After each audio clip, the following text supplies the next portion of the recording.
Hello everybody and welcome to the Webinets.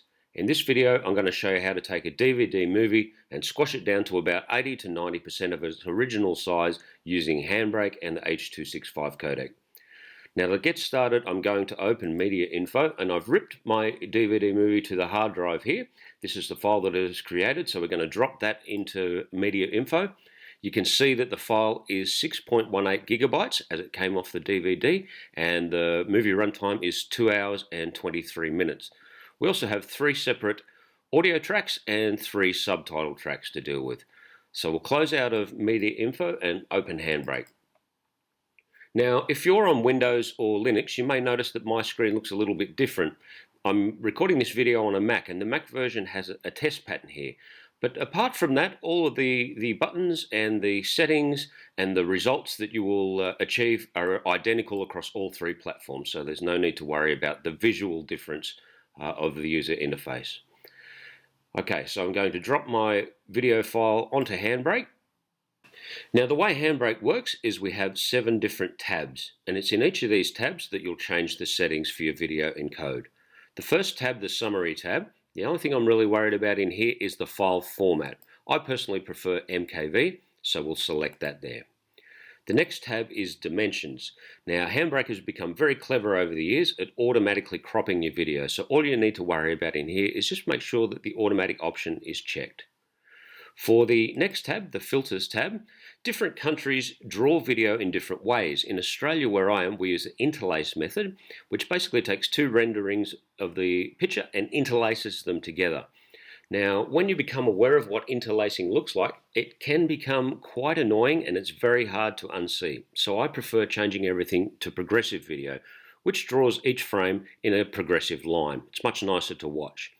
Handbrake seems to be set up to do that by default. So as long as you're seeing default in interlace detection, decomb in deinterlace, and the preset at default, you're good to go.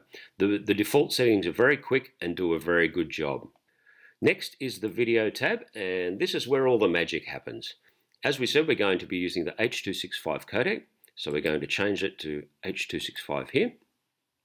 For frame rate, there's really not much need to change the frame rate from your source video, so we're just going to set that to same as source. For variable or constant frame rate, we're going to select constant frame rate, and the reason being that in the past when I've used variable frame rates, from time to time the audio and the video can skew and get out of sync. I'm not exactly sure why that is, but I've found that using constant frame rate, I generally don't tend to have that issue. For the Encoder Preset, we're going to set that to medium. Now, it's always tempting to set that to fast, but what you'll find is that the faster you let it run is you're going to find that the quality of your encode is going to suffer. So try and keep things as slow as you can. Now, I found that during my research that the default setting for the H.265 codec seems to be medium, and that's where everything seems to be optimized. So file size, picture quality, I've found seems to be best at the medium setting. For tune, we're going to leave that set to none. For profile, we'll set that to main. And level, generally about 4.1 is where you want it. I use an Apple TV 4K, and level 4.1 plays fine, but in some older devices 4.1 may not work. So if you find that you can't play your video files, just drop that setting back to 3.1. Now for constant quality, if you're an eagle eye like me and you spend more time looking at the encode as opposed to watching the story, you're going to want to set that to about 20, and that'll give you a very, very good quality encode. If you're not too worried about the picture quality and you're happy with it to be a little bit softer and you would prefer a smaller file size, pop that up to about 24. It's still very, very watchable, and only eagle eyes will notice the difference, but it will give you a considerably smaller file size. For this video, I'm going to put that back down to 20. Now, for additional options, there are additional arguments that you can put in here to help further tune the encode, and I've saved one here which I've been using with good results. I'm not going to explain exactly what it means, but I will leave a link below to an article which describes all of the other arguments that you can place in this field to change different aspects of your encode. Copy, and we'll paste that in here, and we're all set on the Videos tab. Okay, the next tab is the Audio tab, and my file has 3 different audio tracks. I'm going to keep the AC3 5.1, the first track here, the Japanese AC3, that's the one that I want to keep. If you wanted to keep the other tracks as well, you can select them in here and keep them, but as I don't really want them, I want to reduce the file size, I'm just going to keep the 1 track. As it's AC3, I want to retain all of the audio quality. I don't want to touch it or recompress it at all. So from here, I'm going to select Pass Through, and that will allow this track to pass through Handbrake without being touched.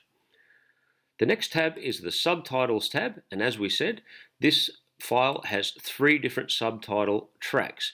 Now, if you didn't want any subtitle tracks, you would just set that to none. Or on Windows, I noticed there's like a little X over here. You can click that and that will remove all subtitle tracks. But for this particular encode, I want to keep the English subtitles, so I'm going to select English. I want all of the subtitles, so I'm going to leave Forced Only off. And I don't want to burn them in. I want to keep the subtitles as a separate track so I can turn them on and off on my player. So that's all we really need to do there for subtitles. And for chapters, Handbrake has seen that the DVD file, the source file that I ripped, had chapters, and it has kept those for me. If I didn't want to keep those, it's just a matter of unchecking that to turn the chapter markers off. I will keep them, so I'll leave that option set. And that's basically it. From here, all you really need to do now is, if you want to keep these settings, I would suggest that you create a preset for it, and to do that you would just click presets, and down here you would click new. I will give it a name, the Webinets settings. Now if we were to click add here, this would save just our video settings. If you want to save your audio and subtitle settings, you can do that in here, but that's only really useful if you're ripping, say, a season of a show.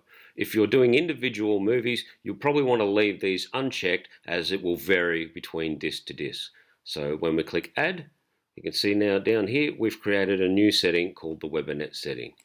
Now that we've saved our presets, it's just a matter of clicking start, letting it encode, and we'll come back and see what happens.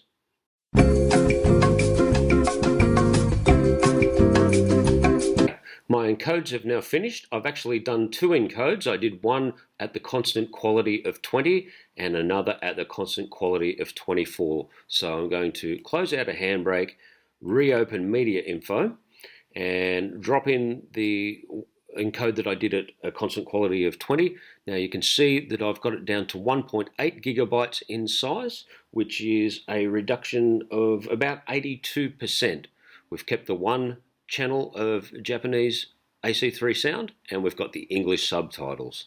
Now with the encode that I did at 24, big difference. We've brought that down to 811 megs, which is a reduction of 87%, and you can see we've kept the Japanese AC3 6-channel soundtrack as well as the English subtitles. So a big space saving on your hard drive. Well, I hope you found this video useful, and if you haven't already, please hit the subscribe button as well as the bell icon so you can get notifications each time we post. Thanks for watching.